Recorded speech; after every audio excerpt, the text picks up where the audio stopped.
Mini blog 51লৈ স্বাগতম। এইটো এটা কমপ্লেইন আছিলে। তো স্পিন মটৰটো নুঘূৰে।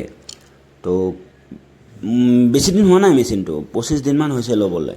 তো কোম্পানীৰ মানুহ আহি চাই দেখিলে যে স্পিন মটৰৰ বেয়া বুলি কৈ মটৰটো লগাই মেলি থৈ গ'ল, কিন্তু ছাকচেছ নহ'লে। তো মই গ'লোঁ, যাই দেখিলোঁ যে দুটা মটৰ অ'কে আছে। আগৰ যিটো মটৰ সেইটো মটৰো অ'কে আছে, এইটোৱে নেক্সটটোতো ভালেই বাৰু।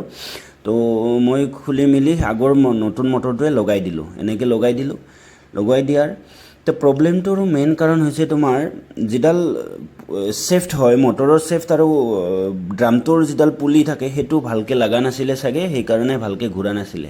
মই বঢ়িয়াকৈ খুলি মেলি লগাই দি কানেকশ্যন কৰি অ'কে কৰি দিলোঁ। তো প্ৰব্লেম বেলেগ একো নাছিলে, মটৰৰ ড্ৰামৰ যিটো চেফ থাকে, চেফডাল মটৰৰ লগত কানেক্ট হোৱা নাছিলে। তো সেইকাৰণে স্পিনটো নহয়। তো সি বহুত কানেকশ্যন চব ডিছকানেক্ট কৰি খুলি মেলি একেবাৰে চব খেলি মেলি কৰি দিছিলে।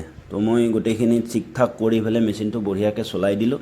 বঢ়িয়া চলিছে, প্ৰব্লেম একো নাছিলে, খালি সেই দুটাৰ মাজত মিষ্টেক হৈ আছিলে। তো সেইকাৰণে মটৰে ড্ৰামটো ঘূৰাব পৰা নাছিলে। তো মেইন প্ৰব্লেমটোৱে হৈছে সেইটো। তো এইখিনি আছিলে।